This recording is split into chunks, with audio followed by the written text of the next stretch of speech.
Estamos de volta com o último bloco do coletivo, hoje entrevistando o jornalista e doutor em linguística Nilson Lage. Plínio quer fazer uma colocação?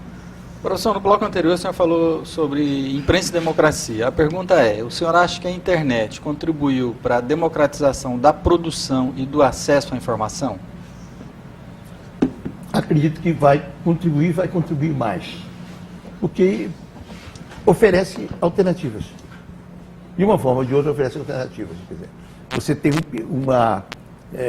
uma diferenciação de opiniões. Observe. No governo João Goulart, eu trabalhava na Última Hora, que era um jornal ligado, fundado por Getúlio Vargas e ligado ao presidente da época. A imprensa era unanimemente contra ele, à exceção da Última Hora. E, para lhe dar uma ideia da coisa, nenhuma agência de publicidade tinha tabela de anúncio na Última Hora. Não era possível anunciar na Última Hora. Eu fazia assessoria de imprensa para a Loteria Federal, e como a Loteria Federal pertencia ao governo federal, eu pedi à McEneriksen que inserisse anúncios na Última Hora. E a McEneriksen não tinha as tabelas da Última Hora. Quer dizer, as agências não tinham. Então, essa briga é uma briga antiga. Né? E num processo desses, é claro que canais pelos quais uma opinião alternativa flua são sempre benéficos do ponto de vista democrático.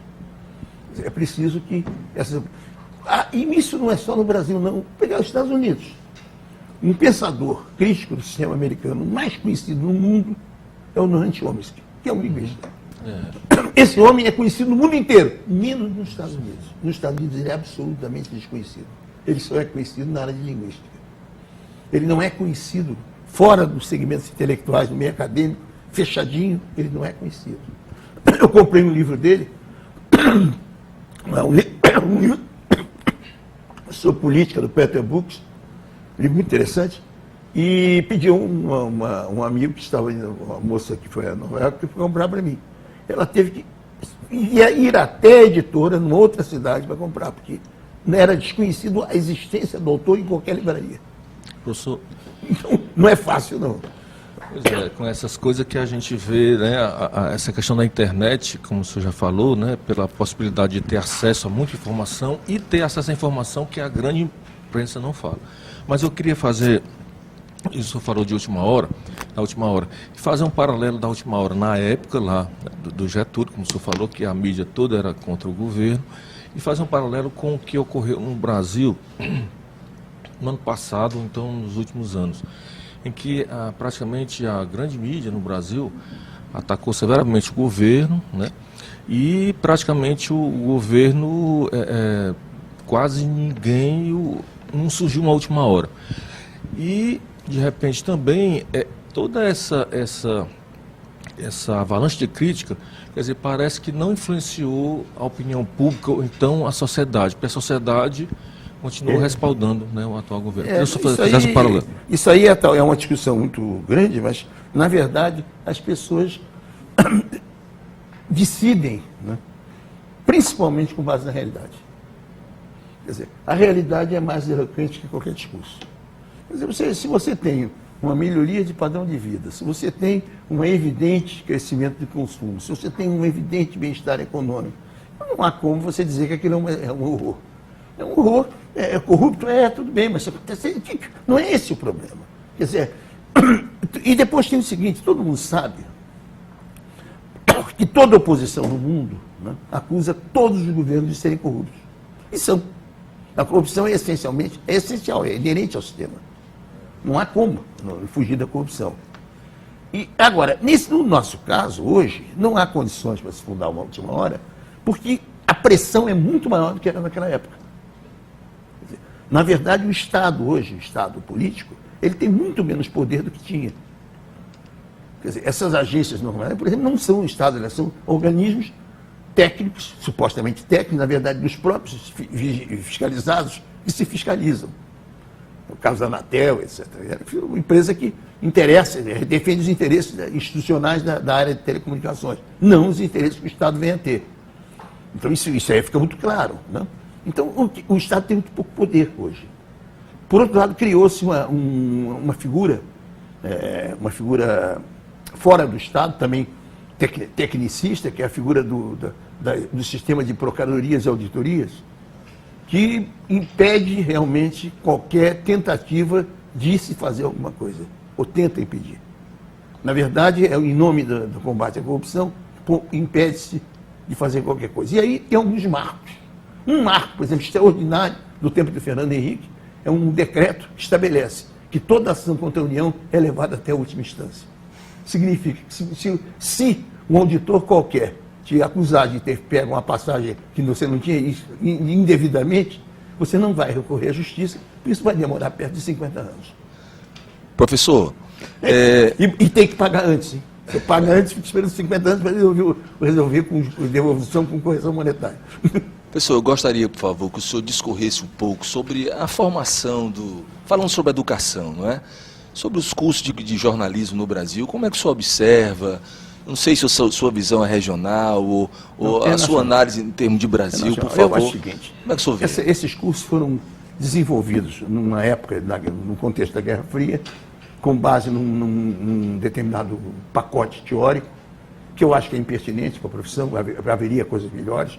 Eu acho que uma formação fundada em filosofia e história contemporânea seria muito mais interessante, porque a filosofia, tanto quanto o jornalismo, ela é interdisciplinar e supradisciplinar, ela quer dar conta de tudo. Quer dizer, é uma visão mais correta, mais honesta, menos sectária, menos de briguinha e que permita olhar o mundo.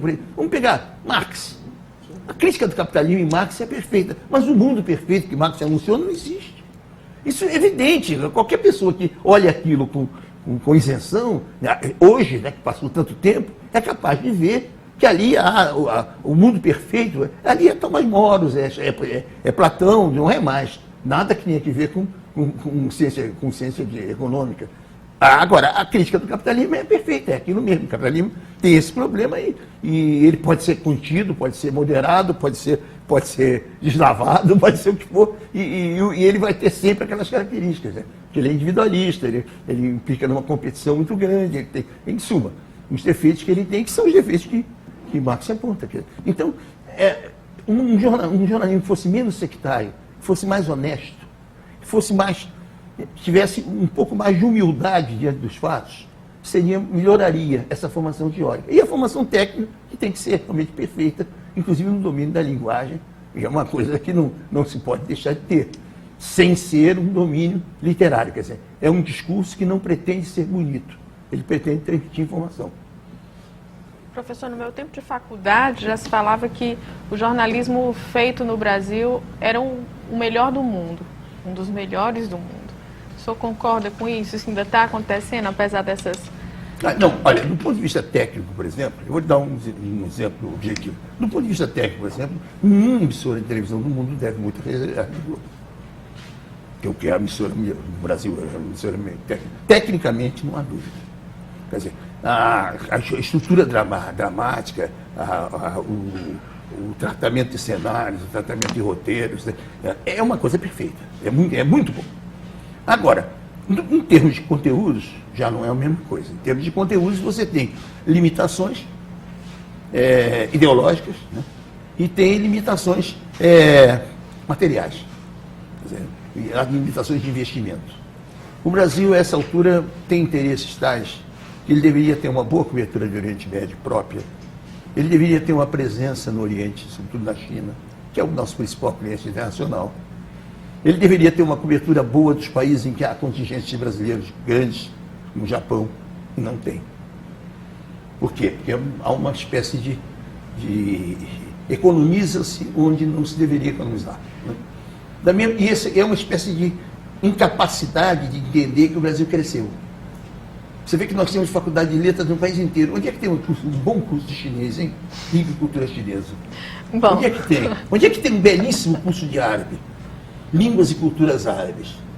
Onde é que tem isso? O Brasil, o maior cliente do Brasil é a China. E o mercado que mais se expande para os brasileiros são os produtos árabes, os países árabes.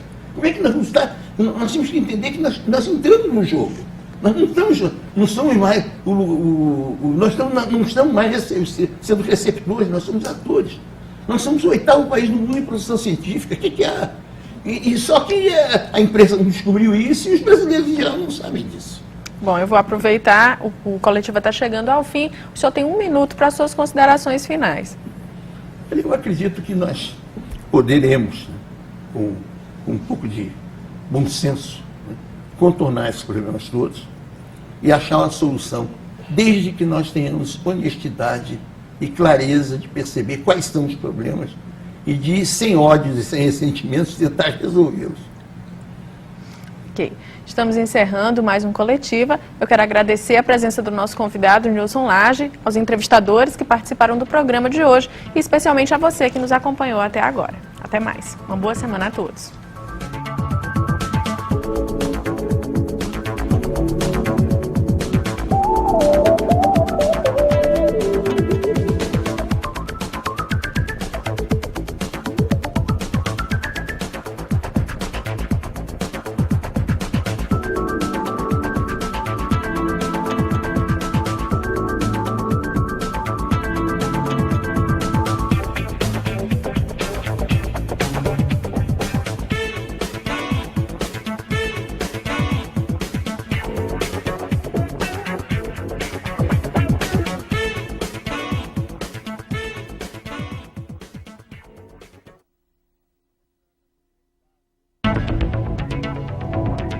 O Coletiva desta semana recebe Nilson Lage, jornalista por vocação, que vai explicar suas impressões e as formas de transmitir a notícia.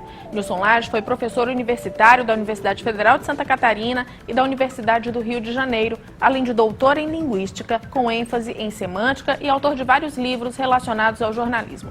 O programa Coletiva vai ao ar no domingo às 8h30 da noite, com reapresentação na terça-feira às 11h20 da noite e na sexta-feira às 7 da manhã. Fiz direito?